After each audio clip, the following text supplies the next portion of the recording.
Hi everyone, welcome to Restorative Living with Maria. Today I want us to talk about something of great importance for relationships, something that decides whether our relationship is going to be happy or it's going to end over time, and that is how we connect with each other. Dr. John Gottman has spent over 40 years researching couples, and he has come up with a term describing this emotional connecting with other people, and he calls it bidding. Now, when I came to United States, the only bidding I knew about is when my husband goes to an auction and tries to get a vintage Star Wars toy by placing a higher bid against the person that's also interested in the same toy. Now, bidding that Dr. Gottman talks about is a little bit different. According to him, any gesture, verbal or nonverbal, through which we're trying to connect with other person or get attention from the other person is considered a bid.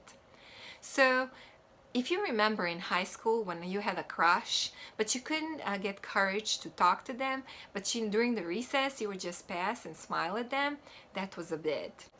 Tickling somebody, making silly face, smiling, patting their back or shoulder, those are all different bids that are not verbal. Bids can also be indirect and direct. So if I come and say hello, how are you? That would be a very direct bid, but indirect bids are made all the time. For example, when we're watching a movie or going through our social networks on the phone and making comments about something we have seen or read, or looking through the window while we're driving.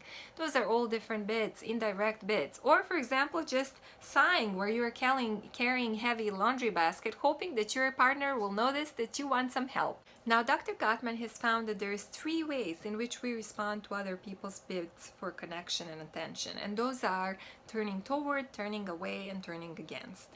Turning toward means that we're giving attention to the bid. For example, if I ask you how you are and you say, okay, that would be turning toward. Turning toward sends a message that we're not bored by the person's bid, that we're interested in what they're saying, that we understand them and accept them.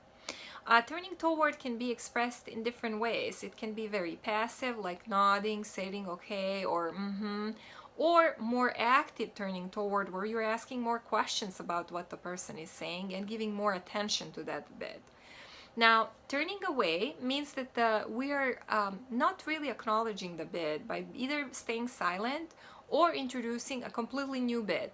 Let's just say I made a comment, oh, I think our neighbor got a new car. It's a yellow Corvette. And my husband continues looking through his phone without making any sound. That would be turning away.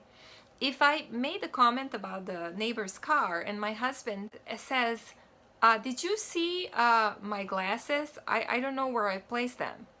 That would be turning away, introducing a new non-related bid and completely not acknowledging the bid that the person made. Turning away sends a message that we're sort of bored by the other person's bids, or that we don't find them important and we're not interested in them. And over time, when this is a dominant way of responding to other person's bids, it can do quite a bit of damage and make people very emotionally distant. Now, turning against means we are giving attention to the bid, kind of like turning toward, but the attention is very negative. Like we can answer in a contemptuous, belligerent, or argumentative manner. Let's just go back to that example where I made a comment about the neighbor getting a new car, yellow Corvette, and my husband, while he's on his cell phone, says, are you sure it's a Corvette? Because last time you said it was a Corvette and it was Camaro. That would be turning against. Or if he said, since when you are interested in cars? That would be again turning against. So answering in an argumentative manner, belligerent manner, demeaning manner, or defensive manner, we're actually turning against other person's bid. Have you ever had a friend that while you're trying to say something very important starts to correct your pronunciation of words or your grammar? Really annoying, right? Well, that would be an example of turning against. Turning against one's bids can send a message that we're almost angry because of their bids, that we're hostile toward them, or that we don't respect them, which can affect the relationship over the period of time. Now, we cannot all the time turn toward each other's bids. Why is that the case? Because sometimes we're just overwhelmed, sometimes we're tired, and we simply miss bids. or we're just in a not very good mood because we're maybe stressed out because of the work or children or other things going on around us. The problem is not the turning away or turning against happens, because it will happen even in the happiest relationships. The problem is if this is the predominant way of responding on each other's bids.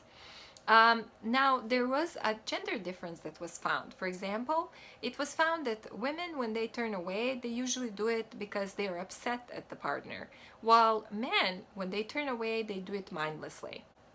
In one of the next videos, I will talk more in details about each of these responses to bids and how we can learn to more turn toward each other's bids. Until then, thank you for watching and see you in the next video.